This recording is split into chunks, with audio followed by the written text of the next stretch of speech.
How will the new Exchange Control Order 2024 number 21 impact on the country? The order, which limits currency notes and coins that may be taken out of Zimbabwe on the person or baggage of a person to $2,000 has come into effect after the gazetting of Statutory Instrument 166 of 2024. This means that the Exchange Control General Amendment Order 2023 number 20, published in Statutory Instrument 20A of 2023, has been repealed. Previously, travelers could be allowed up to $10,000. We are now joined by Kudzai Sharara to discuss the implications of the regulations that have been introduced by the Reserve Bank of Zimbabwe, which have now come into law. Now, Kudzai, good evening. What will be the options for travelers that want to utilize more outside the country, and how convenient are those options? I think the options are the same even for informal traders. If you look at the regulations that have been put in place, informal traders were allowed to take out about $10,000, and that has been restricted to $2,000, which means that the informal traders can still load cash into their international cards and be able to transact whilst outside the country.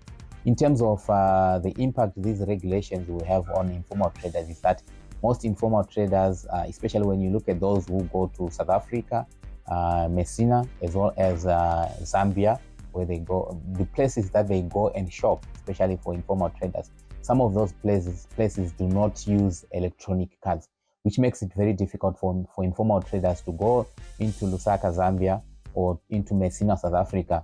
It is very difficult to then transact because you not have the facilities there, or the service providers there, or the manufacturers there do not offer electronic facilities where one can then swipe and be able to purchase the goods that they would want to import into the country. So that would be the major challenge for most informal traders, the fact that most places where they go and shop, where they can actually negotiate better prices, do not have electronic means of making transactions.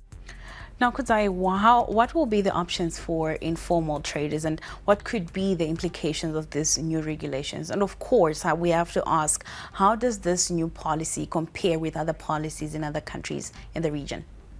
So Zimbabwe is not the only country that places restrictions on its currency in terms of, in fact, it is the US dollar that authorities have put some restrictions on.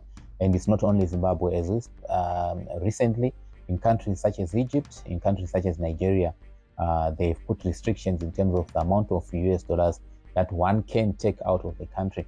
But you find that even in the first world, countries like the United States, they also not restrictions as such in terms of how much you can take out.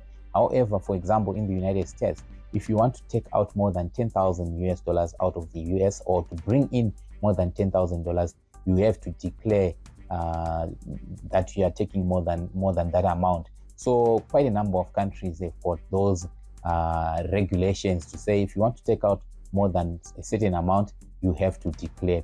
However, in our situation, it's actually a restriction where they say this is the limit, the $2,000 is the limit. So that's the difference with other countries. But Nigeria, Egypt, they actually have such restrictions. The reason why they put such restrictions is that, especially when it comes to the United States dollar, remember that the US dollar is not our own currency. We do not print US dollars here in Zimbabwe. To bring them into the country, we actually, it is at a huge cost. The banks and the central bank, they incur costs for them to get the US dollars into the country. Konapo, ipapo, ba ZTN Prime, DSTV channel 294, the place to be.